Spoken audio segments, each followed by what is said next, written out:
শত্রু দমন থেকে চাকরি ও ব্যবসা এবং জীবনের নানা রকম বাধাকে কাটিয়ে এগিয়ে নিয়ে যাবে এই শুকনো লঙ্কা ও কর্পূরের একটি টোটকা। জীবনে অনেক সফলতা নিয়ে আসবে, ঋণ থেকে মুক্তি পাবেন এবং দারিদ্রতা দূর হবে। বন্ধুরা, জ্যোতিষশাস্ত্র অনুসারে লাল লঙ্কা বা কর্পূর খুবই শুভ বলে মনে করা হয়, কারণ লাল লঙ্কা দিয়ে নানা প্রকার নজর দোষ ও টোটকা করা হয়ে থাকে। নানা রকম বাধা ও সমস্যা থেকে মুক্তির জন্য এই টোটকাটি খুবই ভালো কার্যকারী। নমস্কার বন্ধুরা, ভক্তিমূলক কথা চ্যানেলে জানাই আপনাদের স্বাগত। বন্ধুরা, আশা করছি ঈশ্বরের আশীর্বাদে প্রত্যেকেই ভালো আছেন এবং সুস্থ আছেন। আজকের ভিডিওটিতে একটি খুবই গুরুত্বপূর্ণ বিষয় নিয়ে আলোচনা করব। বন্ধুরা, আমার আপনার প্রত্যেকেরই রান্নাঘরে বিশেষ একটি জিনিস অবশ্যই পাওয়া যাবে, সেটি হচ্ছে শুকনো লঙ্কা, যেটি আমরা দৈনন্দিন রান্নার কাজে প্রায় প্রতিদিনই ব্যবহার করে থাকি। তবে আমরা হয়তো অনেকেই জানি না শুধুমাত্র রান্নার কাজেই শুকনো লঙ্কা ব্যবহার করা হয় তা নয়, শুকনো লঙ্কার কিছু প্রয়োগের মাধ্যমেও আমরা আমাদের জীবনে নানা প্রকার সমস্যার সমাধান করতে পারি এবং সেই সমাধান আমরা নিশ্চিত রূপে কয়েক দিনের মধ্যেই পাই। বন্ধুরা, ভালো এবং মন্দ মিশিয়েই আমাদের জীবন, তাই সুখ ও দুঃখ দুটোই রয়েছে। কিন্তু কিছু কিছু মানুষের জীবনে রয়েছে শুধুই দুঃখ। সেটা কি কোনো স্বাভাবিক ঘটনা, নাকি নানাভাবে জাদু টোনা বা কালো নজর দোষের প্রভাবে যে বিস্তার, তার ফলেই এই জিনিসগুলি দেখা দেয়? বন্ধুরা, বলা হয় জীবনে নানা প্রকার সমস্যা ডেকে নিয়ে আসে আমাদেরই আশেপাশের কিছু লোক। তাই বন্ধুরা, কিভাবে শুকনো লঙ্কার মাধ্যমে গুপ্ত শত্রুর বিনাশ করতে পারবেন এবং ঋণ থেকে মুক্তি পাবেন, তাছাড়াও দারিদ্রতা দূর করতে পারবেন, তার উপরেই আজকের এই ভিডিওটি বানানো হয়েছে। সকল দর্শক বন্ধুর কাছে অনুরোধ করব, ভিডিওটি সম্পূর্ণ শেষ পর্যন্ত দেখবেন এবং দেখার পর যদি ভালো লাগে তাহলে অবশ্যই ভিডিওটিতে একটি লাইক করবেন, কমেন্ট বক্সে আপনার মতামত অবশ্যই জানাবেন এবং ভিডিওটি শেয়ার করবেন আপনার নিকট বন্ধু বান্ধব ও আত্মীয় স্বজনের কাছে। বন্ধুরা, আসা যাক এবার মূল পর্বে। মানুষের জীবনে সমস্যার শেষ নেই। আগে হয়তো সে খুব ভালো কাজ করত এবং খুব ভালো পরিমাণে অর্থ আসতো, কিন্তু দেখা গেল হঠাৎ করেই তার কাজে বাধা আসতে শুরু করেছে।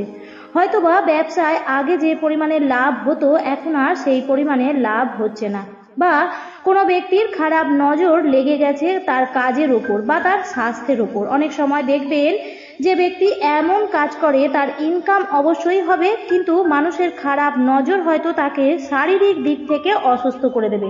হয়তোবা কোনো সরকারি চাকরি হলে তার প্রমোশন হতে হতে আটকে যাবে। বন্ধুরা, কর্পূর এমন একটি জিনিস যা পুজো পার্বণ থেকে শুরু করে নানা রকম টোটকা উপায়ে কার্যকরী হয়ে থাকে। আমাদের ধন সম্পদ ও সুখ শান্তিকে টেনে নিয়ে আসতে পারে কর্পূর, এবং কোনো ব্যক্তির ওপর যে নানা রকম বাধা সেগুলিকেও সরিয়ে দিতে পারে। হিন্দু সনাতন ধর্মে যেমন নানা রকম টোটকা উপায়ের কথা রয়েছে, সেটি অনেক ধর্মেই রয়েছে। কারণ বলা হয় যদি কোনো ব্যক্তি জীবনে নানা প্রকার কষ্ট সহ্য করে জীবনে যদি এগিয়ে যেতে পারে, তাহলে কিন্তু তাকে দেখে অনেকেরই হিংসে হয়। যেমন ধরুন, কোনো বাচ্চা ভালো রেজাল্ট করেছে, সেই রেজাল্টটি একদমই কাউকে দেখানোই উচিত নয়, কারণ তার উপর সেই সব মানুষের কুপ্রভাব বা কুনজর পড়বে, যারা হয়তো খুশি নাও হতে পারে। বন্ধুরা, এমন অনেক মানুষ আছেন যারা নিজেদেরই ভালো ইনকাম বা নতুন কোনো কিছু জিনিস কেনা অথবা আয় উন্নতি এসব নিয়ে পাড়া প্রতিবেশী বা বন্ধু বান্ধবদের কাছে আলোচনা করে থাকে। এই ধরনের কথাগুলো হয়তো বলে তারা নিজেরাই নিজেদের ক্ষতি করে বসে। এর ফলে কিন্তু কালো নজরের প্রভাব পড়ে। বন্ধুরা, বলা হয় আমরা নিজেরাই নিজেদের কর্মের ফল ভোগ করে থাকি, তাই ভুল করেও নিজেদের কোনো সফলতার কথা কারো সাথেই বলতে যাবেন না। সে পাড়া প্রতিবেশী বা আপনার নিকট কোনো আত্মীয় স্বজন অথবা হতে পারে কোনো বন্ধু বান্ধব, কারোর কাছে নিজের ভালোর কথা জানাবেন না। বন্ধুরা, নজর লাগারও নানা ধরনের প্রকারভেদ আছে। যেমন ধরুন, এমন নজর লাগলো যে একজন সুস্থ সবল মানুষ হঠাৎ করেই বিছানা ধরে নিল, সে আর উঠতেই পারছে না, বা এমন নজর লাগলো যে তার টাকা এমনভাবে চুরি হয়ে গেল, অথবা বাড়িতেই হয়তো এমনভাবে চুরি হলো বা ডাকাতি হলো যে সে সর্বশান্ত হয়ে গেল। এরকম নজর খুব খারাপ নজর। এটাও মানুষের খারাপ চাওয়ার জন্যই হয়। সেরকম হলে আপনারা কি করবেন, একটি তামার ঘটি নেবেন এবং তামার ঘটি যে জলের মধ্যে আপনারা নেবেন শুকনো লঙ্কার বীজ, 21টি শুকনো লঙ্কার বীজ গুনে গুনে নিয়ে নেবেন। তারপর নিজের মাথার ওপর 3 বার ঘোরাবেন এবং ঘোরানোর পর সেই 1 ঘটি জলটি নিয়ে গিয়ে যে কোনো চৌমাথার মোড়ে গিয়ে ফেলে আসবেন এবং ফেলার পর আর পিছন ঘুরে তাকাবেন না। আপনার উপর যদি কোনো খারাপ নজর বা কোনো ব্যক্তির খারাপ ছায়া লেগে থাকে বা অভিশাপ কোনো রকমভাবে লেগে থাকে, তাহলে সেগুলি কিন্তু সমূলে নষ্ট হয়ে যাবে এবং আপনি তারপর কাজ করুন, আপনার অর্থ প্রাপ্তি নিশ্চয়ই হবে। মনে বিশ্বাস রেখে করবেন এবং যে কোনো টোটকা বা উপায় করার সময় অবশ্যই বিশ্বাস রেখে নিশ্চিত হয়ে কাজটি করুন, খুব ভালো ফল পাবেন। বন্ধুরা, জীবনে অসফলতা বা বিভিন্ন ধরনের বাধা দূর করার জন্য, কালো জাদু বা খারাপ নজর থেকে বাঁচার জন্য আরও একটি উপায়ও আপনারা করতে পারেন। আপনারা শনি ও মঙ্গলবার সকালবেলায় ঘুম থেকে উঠে স্নান সেরে পরিষ্কার শুদ্ধ বস্ত্র পরে নেবেন। চেষ্টা করবেন এই উপায়টি করার সময় যদি সম্ভব হয় লাল রঙের বস্ত্র পরার। এবার আপনারা ঠাকুর ঘরের আসনের উপর বসে ঠাকুর ঘর থেকে একটি ধুনুচি বা যে কোনো পাত্র নেবেন এবং সেই পাত্রের মধ্যে 25 গ্রাম কর্পূর এবং নেবেন আপনারা শুকনো লঙ্কা। যদি 25 গ্রাম কর্পূর আপনার পক্ষে নেওয়া সম্ভব না হয় তাহলে আপনারা একটা কাজ করতে পারেন, তাহলে সেক্ষেত্রে একটি কয়েনের সাইজের কর্পূর নেবেন যাতে একটু বেশিক্ষণ জ্বলে কর্পূরটি। এরপর আপনাকে নিতে হবে 9টি গোটা শুকনো লঙ্কা বোটা সমেত এবং লঙ্কাগুলি দেখবেন যেন কোনো রকম কাটা ফাটা বা কোনো রকম ভাঙা যেন না থাকে, অর্থাৎ লঙ্কাগুলো যেন নিখুঁত থাকে। যে কোনো উপায় বা টোটকা অথবা পূজার ক্ষেত্রে কোনো রকম খণ্ডিত জিনিস ব্যবহার করা হয় না, কারণ খণ্ডিত জিনিস দিয়ে কোনো রকম পূজা বা উপায় সিদ্ধ হয় না, এই দিকে খেয়াল রাখবেন। এরপর এগুলিকে নিয়ে পাত্রে রেখে গঙ্গা জল একটু ছিটিয়ে দেবেন। তবে ভুল করেও লঙ্কাগুলি আপনারা রান্নাঘর থেকে নেবেন না, কারণ রান্নাঘরে নানা রকম হাতের ছোঁয়া ঠেকা লেগে থাকে, তাই বাইরের দোকান থেকে কিনে নিয়ে আসবেন এবং এগুলিকে সামান্য গঙ্গা জল ছিটিয়ে শুদ্ধ করে নেবেন এবং আপনার সারা ঘরেও গঙ্গা জল ছিটিয়ে দেবেন। তারপর মা কালী এবং হনুমানজির পূজা করবেন এবং হনুমান চালিসা একবার পাঠ করে নেবেন এবং মা কালীকেও অবশ্যই স্মরণ করবেন। এবার এই শুকনো লঙ্কাগুলি নিয়ে বাড়ির প্রত্যেক সদস্যের ওপর 3 বার করে ঘুরিয়ে নেবেন এবং প্রতিটা ঘরের দরজার সামনে দাঁড়িয়ে উল্টোভাবে 3 বার ঘুরিয়ে নেবেন এবং তারপর সেটিকে আপনার ঠাকুর ঘরে নিয়ে গিয়ে একটি কোনো কৌটোতে রেখে আপনি সেই কৌটোর মধ্যে ঢাকা লাগিয়ে রেখে দেবেন এবং এই কাজটি করবেন আপনি সকালবেলায়। এরপর আপনি যখন সন্ধ্যাবেলায় সন্ধে দিতে যাবেন তখন সেই কর্পূর আর লঙ্কাগুলি যে কৌটোটিতে রেখেছেন সেই কৌটোটিকে সামনে রেখে আবার একবার হনুমান চালিসা পাঠ করে নেবেন এবং একইভাবে বাড়ির প্রত্যেক সদস্যদের মাথার উপর 3 বার ঘুরিয়ে বাড়ির সদর দরজা থেকে বাইরে কিছুটা গিয়ে আপনি এই জিনিসগুলি জ্বালিয়ে দেবেন।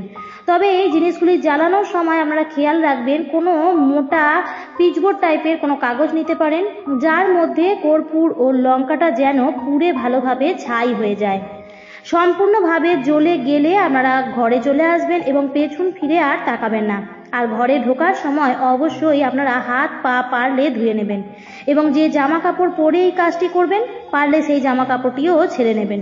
তবে এই কাজটি করবার সময় আপনাকে যেন কেউ দেখতে না পায়, অর্থাৎ এই কাজটি করার সময় আপনি দেখবেন 3 সন্ধেবেলায় যখন অন্ধকার হয়ে যাবে তখন আপনি এই কাজটি করার সময় যেন বাইরের কোনো লোকের নজরে যেন না পড়ে, সেই দিকটা বিশেষভাবে খেয়াল রাখবেন। এবার বলি, আপনি যদি কোনোভাবে ঋণগ্রস্ত হয়ে পড়েছেন এবং কিছুতেই আপনি ঋণ শোধ করতে পারছেন না, অথবা কেউ আপনার থেকে ধার হিসেবে কোনো টাকা নিয়েছে কিন্তু তারপর সেই টাকা আপনাকে ফেরত দিচ্ছে না, তাহলে এক্ষেত্রে আপনারা কি করবেন, আপনি 5টি নিখুঁত শুকনো লঙ্কা নেবেন এবং লাল কাপড়ে বেঁধে লকারের মধ্যে আপনি রেখে দেবেন। এর ফলে আপনার লকারে টাকা আসতে বাধ্য হবে, আপনি ঋণ থেকে মুক্তির উপায় পাবেন। এই উপায়টি করে দেখবেন, যে টাকাটি আপনার হয়তো অন্য কারোর কাছ থেকে পাওয়ার কথা ছিল আপনি হয়তো পাচ্ছেন না, তাহলে সেই টাকাটিও আপনি ফেরত পাবেন। এবং সব শেষে একটি অব্যর্থ উপায় বলে দেব যে খারাপ বাতাস বা খারাপ হাওয়া লাগার। অনেক সময় আমরা এমন রাস্তা দিয়ে যাই যে সেই রাস্তার হাওয়া হয়তো ভালো নয়, সেটা আমাদের গায়ে লেগে গেল এবং তার ফলে বাড়িতে এসে আমরা শারীরিকভাবে অসুস্থ হয়ে পড়ি। বিশেষ করে ছোট বাচ্চাদের ক্ষেত্রে এটি বেশি দেখা যায়। অনেক সময় দেখা যায় বাচ্চারা ঘর থেকে বেরিয়ে কোনো জায়গায় যাওয়ার পর হঠাৎ করেই অসুস্থ হয়ে পড়লো। যাদের ঘরে ছোট বাচ্চারা আছে তারা প্রায়ই তারা প্রায়ই এরকম সমস্যার সম্মুখীন হন। তাহলে আপনারা 5টি অথবা 3টি নিখুঁত শুকনো লঙ্কা নিয়ে নেবেন। এবার লঙ্কাগুলিকে নিয়ে যে ব্যক্তির ওপর নজর লেগেছে তার পুরো শরীরের উপর ক্লকওয়াইজ 7 বার ঘুরিয়ে নেবেন। তারপর একটি কোনো জায়গায় আগুন ধরাবেন এবং সেই জ্বলন্ত আগুনের উপর লঙ্কাগুলি ফেলে দেবেন। পোড়ানোর পর যে ধোঁয়াটা হবে, এই ধোঁয়ায় সেই ব্যক্তির যার উপর নজর লেগেছে, সব থেকে বড় ব্যাপার যেটা আপনি বুঝতে পারবেন যে এই ধোঁয়ায় তার কোনো রকম কাশি হবে না। এর ফলে তার যে নজর লেগেছে সেটা কেটে যাবে। ঘরের বাস্তু ঠিক করার জন্য একইভাবে ঘরের মধ্যে ক্লকওয়াইজ ঘোরাবেন এবং একটি ধনুচির মধ্যে আগুন বানিয়ে সেখানে লঙ্কাগুলি পুড়িয়ে দেবেন এবং সেই ধোঁয়াটি সারা ঘরে দেবেন, যাতে সেই ধোঁয়াটা ঘরের প্রতিটি কোণায় কোণায় যায়। বন্ধুরা, শুকনো লঙ্কার কয়েকটি উপায় আমি বলে দিলাম। তার মধ্যে থেকে আপনাদের যেটা প্রয়োজন মনে হবে সবথেকে বেশি, সেই উপায়টি আপনি অবশ্যই আপনার নিজের জীবনে করে দেখুন, আপনি সুফল অবশ্যই পাবেন। আমার আজকের পর্বটি এখানেই শেষ করলাম। ভিডিওটি দেখার পর যদি ভালো লাগে তাহলে অবশ্যই চ্যানেলটিকে সাবস্ক্রাইব করে আমাদের পাশে থাকবেন। ভিডিওটি দেখার জন্য অসংখ্য ধন্যবাদ।